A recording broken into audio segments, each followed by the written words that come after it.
Guys, I'm here to talk to you today about how to use your OneDrive.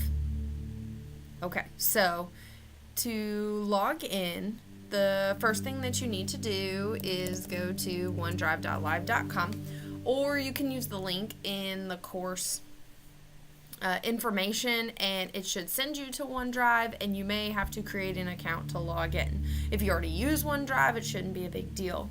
I have shared a folder with you and in those links, and so it should take you to your different group folders, and you should know which group you're in based on your Blackboard. Your Blackboard on the left hand side should tell you which group that you belong to. If you have any questions about that, feel free to email me. Okay, so let's say you're in group 1, and in each of the groups I've included an editing rubric that just shows you what I will be using as a criteria to give you your points for the editing part. Remember that you need to upload your paper every week by Tuesday into your groups folder, and then you need to have the other papers edited by Friday. So this is just how I will be grading that editing part. So it's 25 points for having your rough draft ready to go by Tuesday night and uploading it, and it's another 20 to edit the other papers in your group. So quite a few points there between those two things. But once you are able to get into the folder, hopefully you will see the other papers from your group. So what I've done is just uploaded a paper here so that you could see an example. So this one's called Writing the Powder Keg. This is actually a narrative. But a couple of things to show you. First of all, this is your MLA format. Now, one of the things that I don't love about Word Online is you can't see my last name and page number up there. I'm not really sure why, because it's there. If I go to view header and footer, you can see that it's there, but it won't actually let you see it in there. By the way, if you don't have Microsoft Word at all, by creating a OneDrive account, you do have access to Word Online. You can get a 365 and an Office 365 account with your Crowder email that does allow you to get Word online for free. That doesn't allow you to download it onto your computer, but you can use their online version. So that's what this looks like. This basically takes you to Word Online, and so you can see that. But the problem with Word Online is it doesn't allow you to do a whole lot of editing. You can make comments here, so if this is your only option, you can do all of your editing through comments. That works. But the reason that I chose OneDrive over using Google Docs is that you also have the ability to then edit the paper in Word. And if you go into Word, and you can see I'm telling it to go there, you have a lot more options. So here's what this looks like.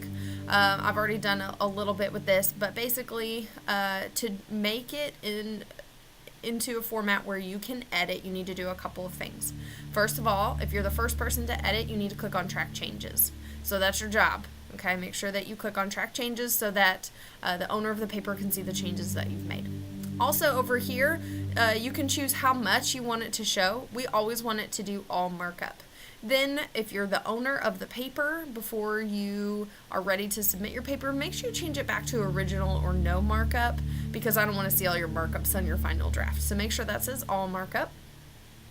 And then you can go into the paper and make any changes that you need to make. So, for example, here, if I was deleting this particular word, I would backspace. Now, the great thing about doing this and clicking the Track Changes is that instead of actually deleting the word, what it does is it puts a line through it so that the owner of the paper can see the changes that you've made, but you don't actually delete the word.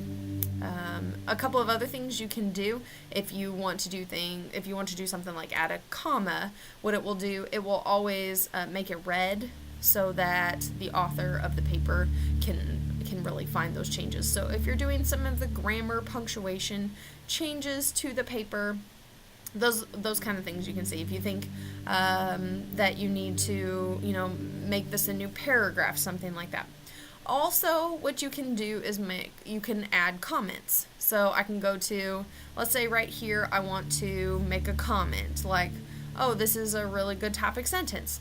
So I can go here and click New Comment, and that allows me to add a note, and you can see you follow the line and that tells the author this is where I'm making this note. Okay, and so that's how you can make notes here. You can also tell it, as the author, you can say that you have resolved some of those things. If you have a tablet or something that allows you to write, you can also use ink to edit, and so I can go to ink comment, and it will allow me to do a handwritten comment, so I can comment like that, and then it will save it in that manner instead of having to type. Also, you can then go in and tell it that you're doing a touch, and it should allow you to do some things in the paper, so I can highlight and things like that. I can change stuff around with the pen that I wouldn't necessarily be able to do otherwise. So if you do have a touch screen, you can do some of your editing with a pen as well. Anyway, once you have done all of your editing, remember you need to make comments on content as well as grammar, so make sure you're doing that for each paper, and you will be getting a grade that you do those things. Then before you exit out of here, you need to make sure you do this. If you go up here to this corner, you should be able to save, and it will then update everyone's copy with the changes that you have put on the paper. So this is the first time that I've tried this, so please be patient. I'm sure we'll have some people who are having some issues. I will do my best to work those out. If we decide that this way just doesn't work, I do have a couple of other ideas, but I thought this way, using OneDrive, was probably the simplest way to be able to edit in small groups.